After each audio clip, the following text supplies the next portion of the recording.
Hey everybody, here we are with a review of Galaxy Force Starscream.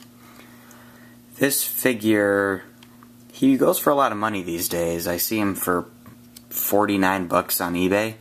I managed to get lucky and pick him up for 35, but so I'll put this aside for now. But what I like, just right off the bat, vehicle mode. This is not the generic F-15 Starscream that everyone is so used to seeing. He looks very alien, Cybertronian. You kind of wonder how the thing gets off the ground with these wings, but you know, I guess it works for him. And it's just nice seeing Starscream put in a different mold, because we're so used to seeing the human jet form, and this casts him in a nice new form. There's, not sure how well you can tell, but there's some really nice detail on this figure. And here, just for show, we have his blaster.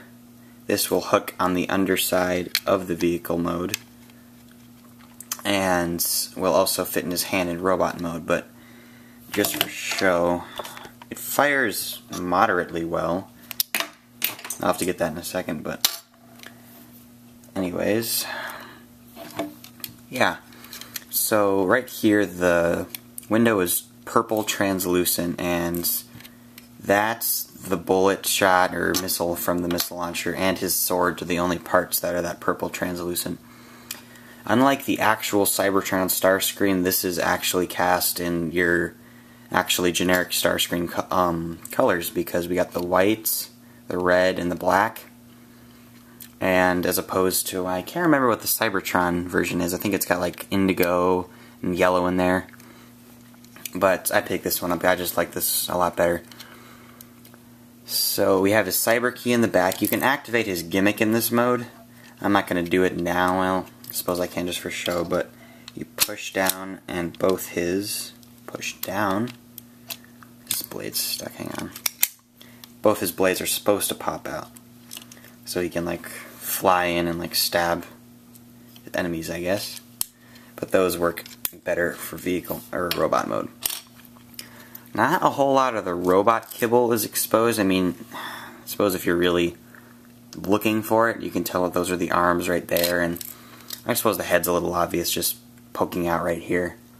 You can't really see its face though, so that's nice. But yeah, I really like this vehicle mode. I mean, it's not the best I've ever seen. It really looks a little bulky to me, and I'm not sure how well this would actually fly. But, you know, it's Transformers. You gotta give them a few liberties. So transformation is somewhat simple. First, you're going to want to take these little things, fold those out, then fold the feet out. You take them both, pull them down. For the feet, you're going to pull this back piece out and fold the front part in so they look like that.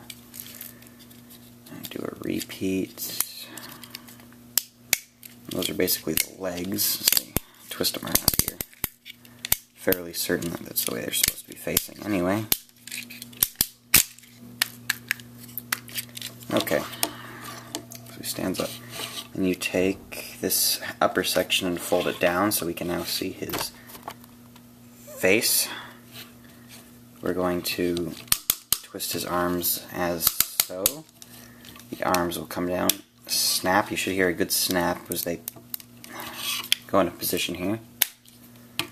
These both, pieces right up here are the tail fins. They're going to snap apart and fold down. And there you have him. I mean, this figure is actually one of my favorites that I actually own. I mean, I just love how different he is from all our other Starscreams. He just looks like he could actually fight Autobots. I mean, he always is acting so, I should be the leader of the Decepticons, but he never actually really amounts to anything in any of the other series except this one. He actually manages to almost pretty much gain control of the universe if Primus didn't stop him. But yeah, here's articulation just to qualify. The leg is really good. We got knee, goes in a ways, out, back. And got a little ankle. So you can, it doesn't go up, but you can bend back pretty much all the way. Now his only real flaw, like, at all, is his arm articulation. They can come up, they cannot go out any further than this, and his elbows just seem really tiny. I mean, look at that. I suppose it's not horrible, but still, his arms really are, compared to these enormous broad shoulders and just large legs and whatnot, just looks kind of funny. Anyways, the blaster from vehicle mode can hook into his hand, so he can go around. I'll get the bullet later, but you saw how well it fired. He can go around blasting all his enemies, yada yada yada.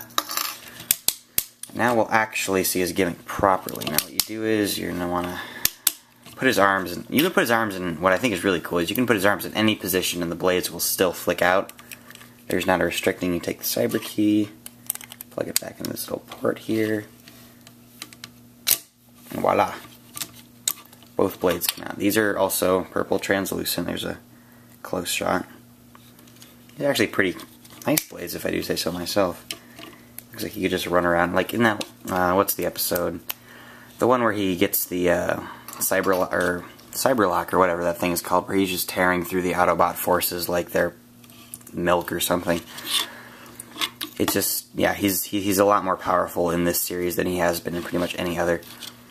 For your back, I know Armada had this huge problem where you just had this giant chunk of kibble hanging off the back. That doesn't really seem to be a problem here. You could fold that up, you just see this little piece right here from, I guess, vehicle mode. But yeah, that's, I'll try to get some close-ups. There's his head. He has sort of a determined face, not really your stereotypical Starscream sneer. But he has these, what I kind of like if these cannons that are right here actually rotated up, so he could actually look like he was just firing them or something like he does a lot in the show. But yeah, overall, not sure. He's about, I'd say maybe 8-9 inches tall. I'm not really good with measurements, but that's from what I can tell. He's not enormous, but I'm not sure. There's just something about this figure that's actually really fun, that you can just take him out and just goof around with him anytime you want. Just one of those toys that never really gets old, I guess.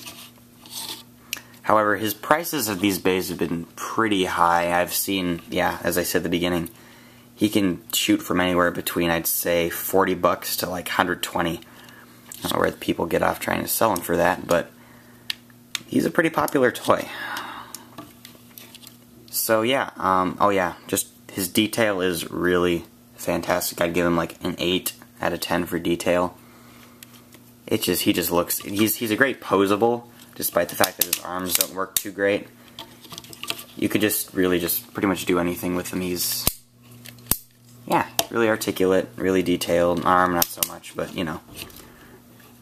So, I'd recommend this figure pretty highly. I mean, he's not like, OMG, it's a masterpiece, this toy is like worth a fortune, but he really has some high points. Only really, as far as I could tell, one low point, which would be the, well, 2 if you count the little wimpy little elbows, but he's a really good figure. I'd pick him up if you can find him for a reasonable price. Don't spend 60 bucks on this thing just so you can get your hands on him. He's not worth that much. But yeah, he's really quite the figure. Yeah.